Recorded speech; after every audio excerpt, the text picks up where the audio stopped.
Who runs the porn industry? What would people think? All right. I know this is a hot topic. I don't know the answer to this.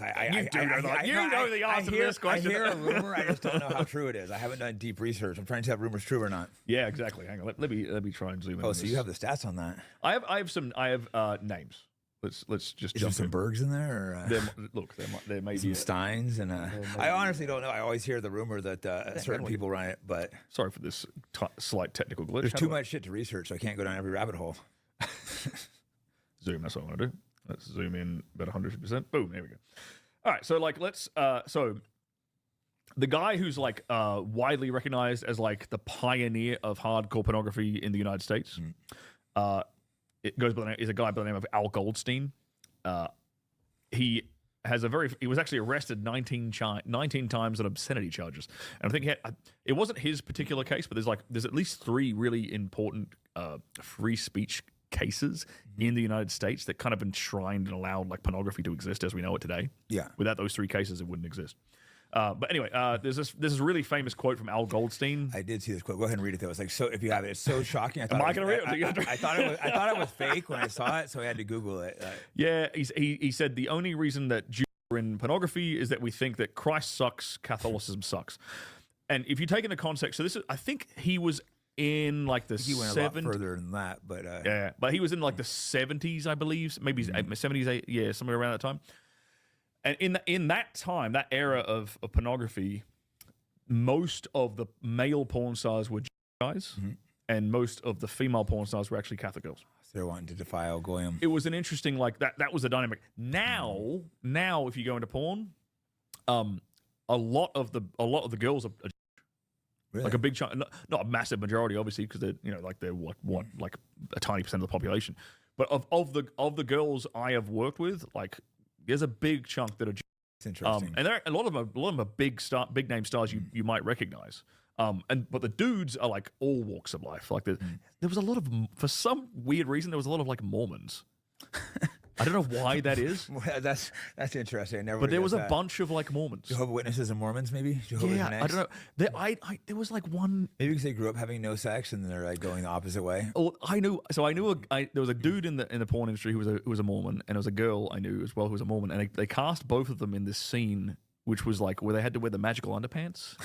You know, that's a Mormon thing. The magical underpants. Where they wear the magical underpants. They did a porno about it, and they got these 2 ex-Mormons to do it, or 2 people who grew up Mormons. They like to mock religions too. They do that with Islam and that. It's almost like a mockery. Well, I kind of pointed this out once when I was on set, and I made that observation. They'll mock Mormonism in porn. They won't mock Judaism. They'll mock priests and nuns in porn, or they'll sexualize them. I'll say that instead. They'll sexualize them. Sexualize nuns. Sexualize nuns and priests, sexualize Mormons. They'll sexualize Muslims with the hijab, Muslim women with the hijab and stuff. But maybe someone can tell me if this is good. I have personally never seen a porno where it's a rabbi making fun of Jews. Yeah, or sexualizing them like that. I've never personally seen it. I haven't either. Maybe it does exist. I don't know. But if anyone's interested, the 3 different First Amendment cases, Roth versus United States, that kind of created the foundation of porn here in the US. It's Roth versus United States, Miller versus California, and the Larry Flint case. Those are 3 big. But it might not be. I might have missed a few, but those are the big ones. Those are 3 super super big ones. If we go into OnlyFans, right? The owner of OnlyFans right now is what were those 3 people suing? Were they? They're all around porn. They're all around obscenity. Were they Jewish? No, are they not Jewish? Is Larry Flint? I don't actually. I actually don't know. I honestly haven't done the research. I've heard people say it, but I haven't done the research. The first one, Roth versus United States, I believe he was actually Jewish. I do believe he was. The other 2, I'm not certain about. Then you go into OnlyFans. The majority owner is Leonid Radovinsky. He actually created OnlyFans, and he's the founder of MyFreeCams. And he gives a lot of money to APAC. He does donate to APAC. That is very, very true. OnlyFans, they were trying to do non-sexual content for a minute. They were trying to sign me, and I'm just no, I'm not doing OnlyFans. They want to sign you. It was for non-sexual stuff. They were trying to do fight content, but I'm just not having my name associated with OnlyFans. I think they're still trying to do it. I don't think they're throwing the same kind of money at it. They're trying to throw good money around for a second to get people to sign. There was a period. Jiu-jitsu people, fighters, but the name is just too stigmatized. Plus, it's I don't want anything to do with a company like that. Yeah, I think the company started in. I believe the company started in 2017. I want to say somewhere around there. Maybe it was 16. Maybe it was 18. It was somewhere around there. And I know at the beginning they tried to portray themselves as like a platform for all creators, but it was basically all porn.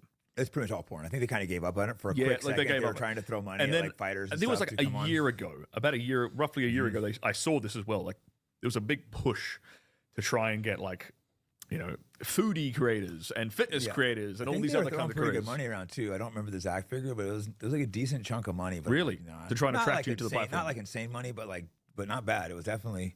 It's interesting, but it is kind of like this guy Leonard Radvinsky, who owns OnlyFans and founded My Free Cams, like he literally does donate to AIPAC. Yeah, and AIPAC funds people like Ben Shapiro, who then turn around and criticize genocide. Who then turn around and criticize guys like Andrew Tate for running a webcam studio. Yeah, kind of. Like, isn't there some? Maybe I'm missing something, but but that seems a bit like some kind of circular logic. No, exactly. Ben going Shapiro, on. He won't criticize OnlyFans because they support Israel. It's interesting. He's like that's the only thing he cares about. I mean, we can go through a few more founders. A couple more, yeah. The founder of Wicked, Steve Orenstein, the founder of Blacks on Blondes, Cable Rosenberg. Shocking. He founded Blacks on Blondes and Dogfart Productions, which is basically the same. They do the same thing. It's like it's always interracial. Dogfart is all interracial. It goes both ways though, so there's it's at least fair. Probably not Jewish. So or maybe you said they are. Well, maybe no, actually, definitely. No, definitely. A big one that blew up in the early 2000s, mid 2000s. Blacked.com. That's Greg Lansky. Also, Lansky sounds. Yeah, he's also. And obviously Pornhub and the current owner of like Pornhub, Solomon Friedman. Like to money, or think this is more organized? I wonder what the reason was. The whole. Well, the one guy says because he hates Christ and wanted to screw America, but yeah, he was the original guy. Oh yeah, and the founder of AVN magazine. I did see a video too where it was Jewish guys. They were bragging about how Jews created porn. It's just such a weird. I have seen interviews about them bragging about it. Yeah, and it's and like when I was in the industry, man, like you don't even really notice it. Yeah. Because no one ever talks about it. It's never brought up. Like you'll get kicked out real quick if you do that. Well, you know what's funny is that like Mia Khalifa. This was when the whole she criticized something. I think it must have been the whole Gaza thing. Yeah. It must have been because it happened. Was it that? There was something, I forget what it was, but Mia Khalifa basically criticized it, and then like her contract was like gone. That's their ethics. Oh, how dare you criticize genocide? But it was interesting, like, yeah, that Mia could have been in the industry for that long. And to be fair, actually, to be fair, I kind of people like chewed her out for like, how ignorant can you be? Do you know who runs the porn industry, bro? I didn't know. Yeah. I didn't fucking know. I was in it for 5 fucking years. Yeah, bro, it's just paid. Like that's my agent. Like, does it pay good for men or not really? Oh, it pays shit for bro. Like shit for, it's a fucking. If there's a gender pay gap, it's in the porn industry. Yeah. That's where the pay gap exists, bro. Girls making like twice as much as the dudes easily. But it's probably only like the big stars that make much money for the women, even, right? Or no? Or do they? No. Okay, so like an average girl, a brand new girl will make in LA at least will make like $1,000 a scene. Which ostensibly isn't really that much, like, no, considering what you're doing. Like, you're starting off, you're making $1,000 a scene.